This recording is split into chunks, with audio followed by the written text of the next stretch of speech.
So I'm making this video because I've been asked multiple times, and I think because I did this before the last election, people have asked me to make a how to prepare for 2020 election day.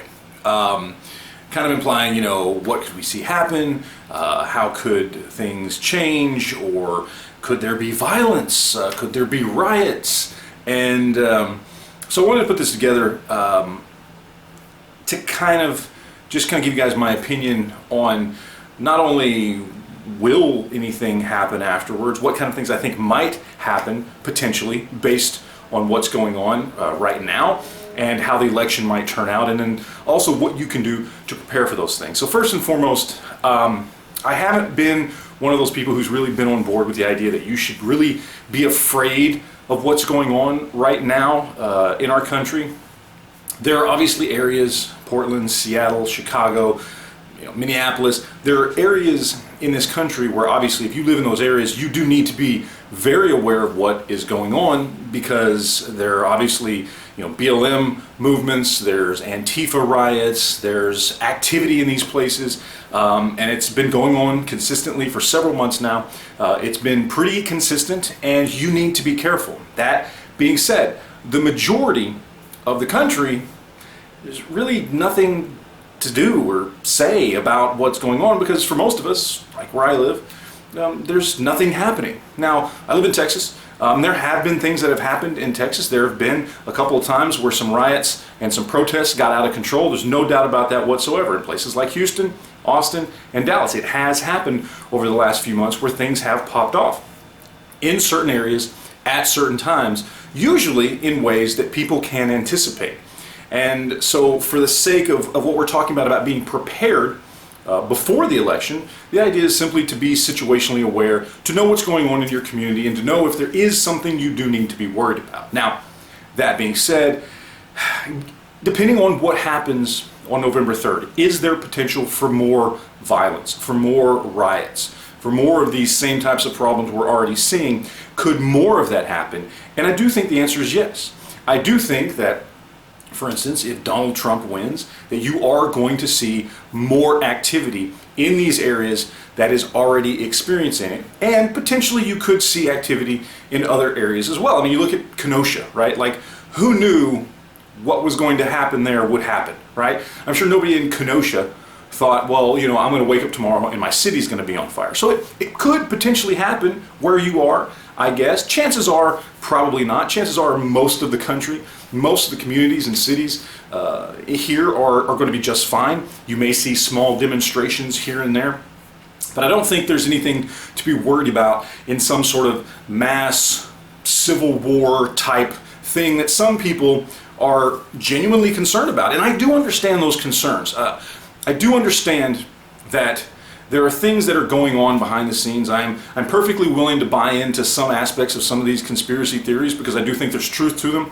That there are people in positions of power and people in the media who are actively trying to push for violence. They're pushing for division and hate in this country, and so far they've been pretty successful. And I do think we should be concerned. And I do think this is a situation where you hope for the best and prepare for the worst. And that's kind of where I'm at on all this election prep stuff. How scared should you be? Well, not scared. You shouldn't be scared. You should be prepared in case something does happen where you're at. Maybe you do live in a city that's a larger city that maybe there's been some demonstrations. There's been some things, some activity going on. Maybe no violence, maybe no riots, but you might have a reason to be concerned that maybe something could happen if the election goes a way that certain groups don't want it to go. So be prepared. Do you have your preps up to date, right? Do you got your guns and your ammo and everything you might need in case something bad does happen? Hopefully it won't. Chances are most of us won't experience anything like this happening, but some of us actually might. And because of situations like what we saw again with Kenosha, where I'm sure a lot of people in that community, and most of us had never even heard of Kenosha before this, something odd could happen. Something violent and dangerous could happen in some neighborhood that none of us ever would have thought would have experienced that type of stuff. So again, hope for the best, prepare for the worst, Get your preps up to date.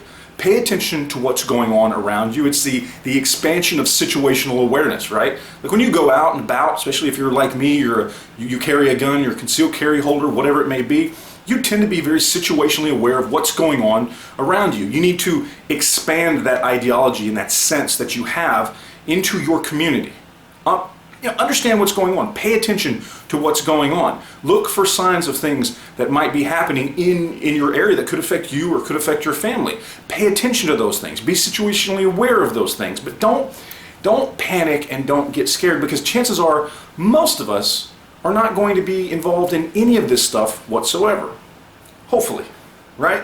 And that's the prepper in me. I'm always going to be a little bit concerned that things could, get worse, that things could, be the worst case scenario, because that's just me as a prepper, how I am. And so I prepare for those types of things, even though knowing more than likely those things aren't going to happen. And that's what I urge people out there to do. Pay attention, be aware, be slightly concerned, because we are living in a volatile time between COVID and lockdowns, the economy, political discord, civil disruptions. We do have activist groups out there causing trouble. Yes, you should be concerned, but don't be scared and don't panic.